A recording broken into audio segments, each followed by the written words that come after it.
Yoshida is now dead. I don't know how I feel about that. I don't know how legitimate it is. Could he come back? Barum also seems to be dead. His seems more legitimate. This scenario here seems rather complicated. Obviously, we're moving towards what feels like and seems like the final arc of the story, the big climax. But we have a couple of things to get out of the way. A couple of things that I hope that Fujimoto plays upon, and of course it kind of all boils down to Denji and direction and execution. When I say I'm not sure how I feel about Yoshida's death, it kind of comes in a multitude of different parts. One, I feel like his character was never really played upon all too well. Not that it was inherently bad or misused, but personally wished there was more for it. And the conversation that Yoshida gives to Denji implies that there might have been more time actually between them that we just didn't see. Stuff completely off screen or not necessarily relevant. However, if that was the case, I'd argue it very much was relevant. Building Yoshida's character to be this friendship slash odd slash deceiving, deceptive, very weird role was rather fascinating for Chainsaw Man Part 2.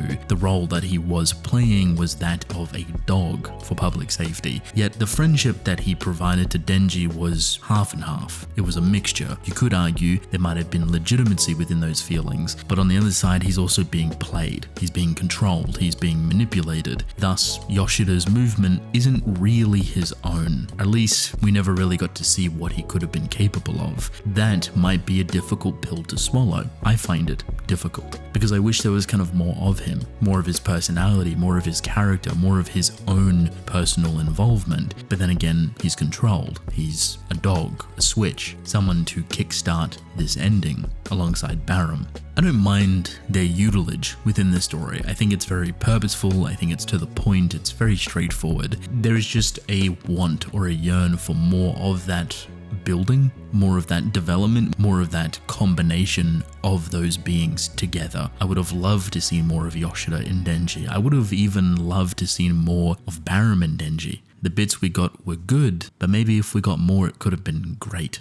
That's a personal nitpick. It doesn't necessarily devalue my experience for the story, I just wish there was more of it. In saying that, his ending is probably not what people are going to enjoy if he's legitimately actually dead here, which is very much a possibility. Knowing Fujimoto, it feels sad. It feels oddly pathetic, again playing directly into his role. I guess I would say to expect something like that. Fujimoto tends to cut his characters rather short, and I've talked about this a couple of different times.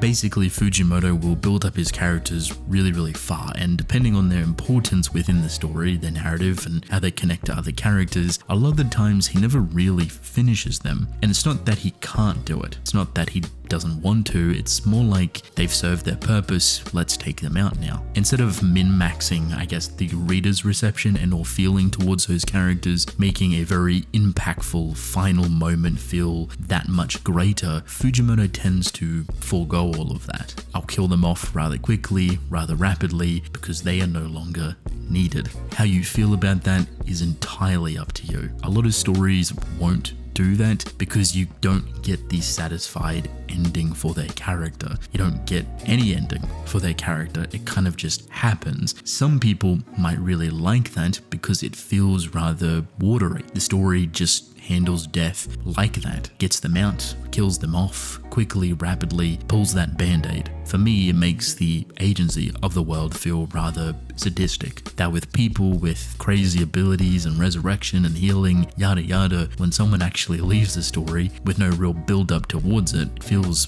pretty legitimate and kind of sickening. I do wonder if the offset for Yoshida's death is meant to be Barum, with the massive explosion that takes place, kicking start the final arc. Barum also rocks up to take care of Yoshida, almost like he doesn't want him to come back and be utilized as another dog or a weapon, which makes sense. Barum also knows that him being here to do that would actually get him killed. It's the biggest thing that I would argue triggers Denji to turn into full armor Pochita. And we've had this conversation before. How do we get Denji from him to Pochita? Is it emotional? Is it mental? Is it trauma? What is it? Funny enough, We still don't know. You can't really put a clear answer towards it, but logically, it starts to make more and more sense. Like anything that feels kind of trauma related that Denji can't necessarily comprehend mentally or emotionally will most likely stunt him in that moment and Pochita will take control. However, I would argue that perhaps it's more Denji losing himself in the moment,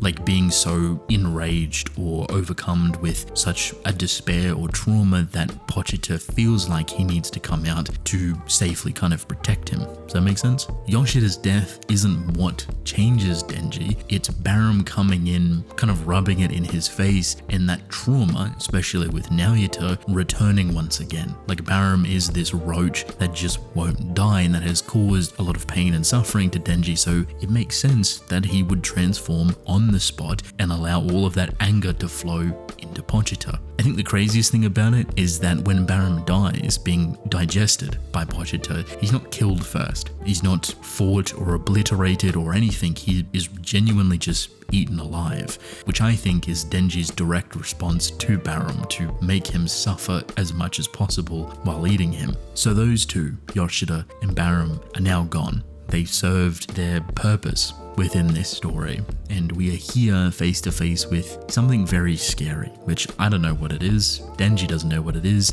Maybe you do. At the finale of this chapter, we get introduced to Hell once again. Similar to the Darkness Devil, where the doors start to spawn into the sky and take over the realm, we're about to get introduced to a very powerful devil. Something that Pochita seems readily prepared for. I am not sure what this devil is. First thought is maybe darkness, but the way they're hyping it up seems like it isn't darkness, something new that we haven't seen before. If anything, the full scale of darkness. Again, not really sure. There's a lot of ways that you could use the Darkness Devil, bring them back and actually have them be kind of influential. Even though Yoru is out here devouring devils and primal fears and yada yada, there is a possibility that you could rework that so it could be an actual fight, an actual issue. Considering we have to balance Pochita with death and Fami, whatever is coming out has to be of equivalence. Question is, where does it sit? Like, is it coming out on its own volition because the world is in tatters or because public safety have spawned it as a switch? Or is it something that Yoru could perhaps control? That's the issue. Public safety brings out a very powerful devil by getting rid of some of their most powerful members. I imagine that's the exchange that's currently happening with Yoshida. If Yoru can control that though, or at least devour it, then control it, you have an even bigger issue on your hands. You're just giving her more of an arsenal of weaponry. My hope is that it isn't actually darkness and something else entirely, something more problematic, more of an issue, definitely a primal fear, but something that we haven't really seen before, on a level of darkness or arguably obviously higher. I'm curious to see what public safety is trying to opt in though. This seems to be their Hail Mary, the last thing that they could possibly do to even try and balance out the situation, cancel it out, stop Yoru. I don't know. If the idea is to unbalance Yoru and to get her all skewy, you need to trigger Pochita, but then whatever's coming out is also perhaps a responsibility of public safety, so you're kind of getting Pochita prepared for it, unless this is something also directly connected to Yoru herself, which would be interesting, but a much more complicated way to go about it. So you don't really know. I do not know how much longer we have. Could be 10, 20, 30 odd chapters still, but Fujimoto is unpredictable in those departments. The story could end in under 10 chapters and you just wouldn't recognize or know it because he likes to cut corners. Whether that's a good thing or a bad thing, I don't know. But reading this chapter was just like, there's like 10 pages, genuinely. It's like, I think it's like 12 pages in total and 4 of them have dialogue. We're tiptoeing, you know, we're still kind of tiptoeing and we're getting there. I am curious to see what he does though. So for now, I'll leave it with that.